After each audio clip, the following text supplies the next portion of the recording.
Assalamualaikum warahmatullahi wabarakatuh.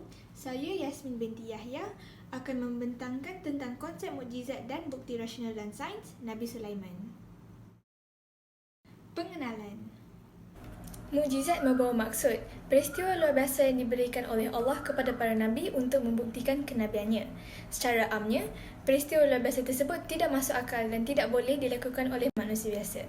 Mukjizat para Nabi ini merupakan bukti penguat kebenaran wahyu yang diturunkan kepada mereka. Imam Zarqani pula mendefinisikan, mukjizat adalah sesuatu yang melemahkan manusia yang berbeza dan mereka tidak boleh membuat sesuatu yang serupa dengannya, iaitu sesuatu yang tidak boleh dilakukan melebihi batas manusia. Para Nabi menjadi tokoh iman yang berwibawa di kalangan umat mereka kerana kedekatan mereka dengan Allah. Selain kewibawaan mereka ketika menyampaikan wahyu, para Nabi dipercayai mempunyai pelbagai kelebihan lain seperti mukjizat. Oleh kerana itu, Al-Quran diwujudkan sebagai kitab yang mengandungi pelbagai kisah Nabi dan Rasul untuk menguatkan hati, menambah ketenangan serta menjadi panduan utama umat Islam kerana di dalamnya terdapat kebenaran, nasihat dan peringatan. Isi 1. Sejarah turunnya mukjizat Nabi Sulaiman. Nabi yang ke-18 iaitu Nabi Sulaiman merupakan anak Nabi Daud dan keturunan Nabi Ibrahim yang ke-13. Sebagaimana dengan ayahnya, beliau dinaikkan oleh Allah untuk menjadi Nabi dan Rasul untuk umatnya dan menggantikan tugasan ayahnya. Nabi Sulaiman terkenal dengan kebijaksanaan dan ilmunya serta dikurniakan banyak anugerah dan kuasa yang istimewa, seperti kebolehan memerintah angin dan jin serta boleh memahami dan bercakap bahasa haiwan, burung dan serangga. Bermula dari kisah Nabi Sulaiman mengumpulkan tenteranya yang terdiri daripada manusia, jin dan burung, dan Nabi Sulaiman menunggang kuda. Ketika Nabi Sulaiman sedang berjalan, terdapat seekor semut yang memberi amaran kepada tenteranya mengenai kehadiran kuda. Sedangkan Nabi Sulaiman dan tenteranya tidak akan merasa. Lalu tentera semut tersebut masuk ke dalam sarang masing-masing. Tanpa rasa angkuh atau sombong, Nabi Sulaiman tersenyum mendengar perbualan tersebut itu lalu memanjatkan puji dan syukur kepada Allah atas mukjizat yang diberikan olehnya. Kemudian, Nabi Sulaiman meminta tenteranya untuk berhenti di mana telah menimbulkan rasa keliru terhadap tenteranya. Setelah menjelaskan perbualan yang didengari oleh beliau dari semut, mereka mencari jalan lain untuk ke destinasi mereka. Dengan keistimewaan yang diberikan oleh Allah kepada Nabi Sulaiman, beliau dapat memahami ketakutan yang dialami oleh tentera semut sebentar tadi dan mengajak tentera beliau untuk melalui arah yang berlainan. Ketika kewafatannya, roh beliau pergi dalam keadaan beliau masih berpegang pada tongkat manakala beliau dikelilingi tentera jinnya yang sedang menjalankan tugas. Disebabkan hanya tinggal jasadnya, beliau tidak mampu menghentikan anak-anak dari memakan tongkatnya. Sehingga kan tongkat tersebut menjadi rapuh dan akhirnya tongkat tersebut jatuh bersama jasad Nabi Sulaiman. Dan ketika itu juga baru tentera jinnya menyedari bahawa Nabi Sulaiman telah meninggal. Isi 2. Bukti rasional melalui logik akal. Dalam logik Al-Quran dan Hadis, semua haiwan dan makhluk mempunyai akal, pemahaman dan kesedaran. Tetapi kita tidak menyadarinya. Berdasarkan hadis-hadis dan kisah antara semut dan Sulaiman, telah mengatakan perkara-perkara yang sangat mendalam dan bijak seperti para saintis dan ahli falsafah. Dengan cara yang Nabi Sulaiman tersendiri yang mempunyai banyak ilmu, menurut hadis, menyuruhnya berdakwah. Semut mempunyai kehidupan sosial yang menarik dan kompleks, dan kisah Nabi ini merupakan sumber yang berkebolehan menerokai alam semula jadi mereka. Untuk dapat meneruskan kehidupan sosial mereka dengan cara ini, semut menggunakan pelbagai kaedah untuk berkomunikasi dan menyelaras sesama mereka. Tingkah laku semut dijadikan sebagai kajian untuk memahami bagaimana semut berkomunikasi dengan melakukan pemerhatian yang mendalam untuk menjawab persoalan mampukah manusia memahami semut. Tentera semut biasanya menjalani kehidupan mereka dengan sangat baik, teratur dan berdisiplin. Semut berkomunikasi dengan antara satu sama lain menggunakan bahan kimia wangi yang dikenali sebagai feromon dan sentuhan. Bahan kimia ini dilepaskan di udara untuk semut mengenal pasti tentera mereka. Seperti serangga lain, semut juga merasakan bau dengan antena panjang, nipis dan mudah alih. Komunikasi berfungsi untuk memperoleh, berkongsi dan mengedarkan maklumat tentang keadaan semasa tanah jajahan dan persekitaran sekitarnya. Ia adalah perkara yang tidak ternilai dalam menyelaras dan mengatur kerja dalam antara beberapa ahli koloni. Komunikasi biasanya dikelaskan mengikut sifat pembawa isyarat seperti bahan kimia, akustik, mekanikal dan visual.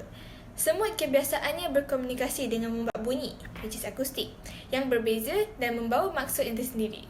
Selain itu, mereka akan memberi signal kepada semut lain melalui gerakan, mekanikal, ataupun tingkah laku, visual, untuk bekerjasama antara satu sama lain.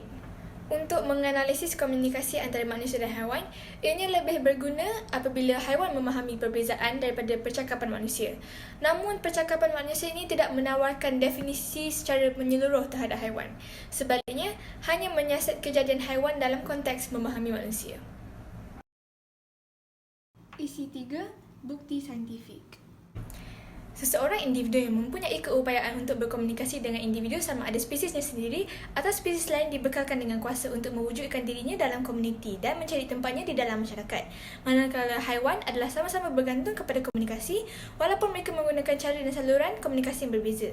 Secara lisan, keupayaan haiwan sama ada semula jadi atau hebat untuk berkomunikasi adalah penting kepada watak manusia dalam konteks kerana mereka sering mendapat pengetahuan yang mereka tidak akan dapat akses sebaliknya.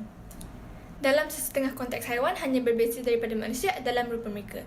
Mereka boleh menggunakan bahasa, berfikir, menyelesaikan masalah dan secara amnya semua keupayaan yang ada pada manusia juga. Dalam karya kesusasteraan lain, haiwan lebih dekat dengan rakan semula jadi mereka dan terhad kepada kebolehan mereka.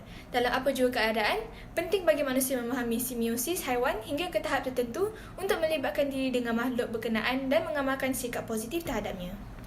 Manakala burung kakak tua adalah kes istimewa dalam kalangan haiwan kerana keupayaan mereka dalam sistem komunikatif yang boleh difahami manusia secara lisan. Dengan kemampuan ini, burung kakak tua secara impulsif menggabung suku kata dan membina perkataan atau ayat baru untuk mereka.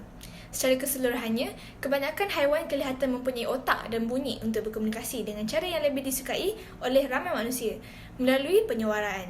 Bercakap dengan haiwan mungkin hanya soal mencari tarikan yang sesuai untuk mereka atau mungkin mengetahui perkara yang mereka ingin bincangkan.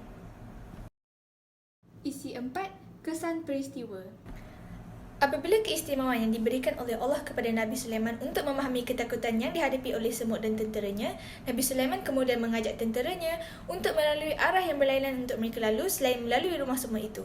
Semut dan tenteranya kemudian terselamat dan berasa kagum serta hormat terhadap Nabi Sulaiman atas kebijaksanaan dan keprihatinannya. Sebagai umat Islam, kita diperintahkan untuk tidak membunuh semut. Berdasarkan hadis Abu Hurairah, Nabi Muhammad bersabda bahawa ada seekor semut pernah menggigit salah seorang Nabi.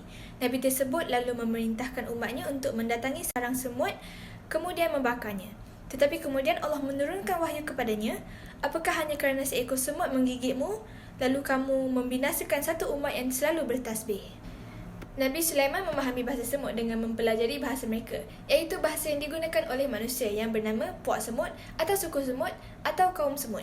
Komunikasi semut atau nama singkatannya, kaum musem, menjadi satu kaedah pembelajaran yang dirancang dengan diilhami dalam kenyataan pada dunia semut, iaitu setiap kali bertemu dengan semut lain, maka semut akan berhenti sebentar dan saling berkomunikasi.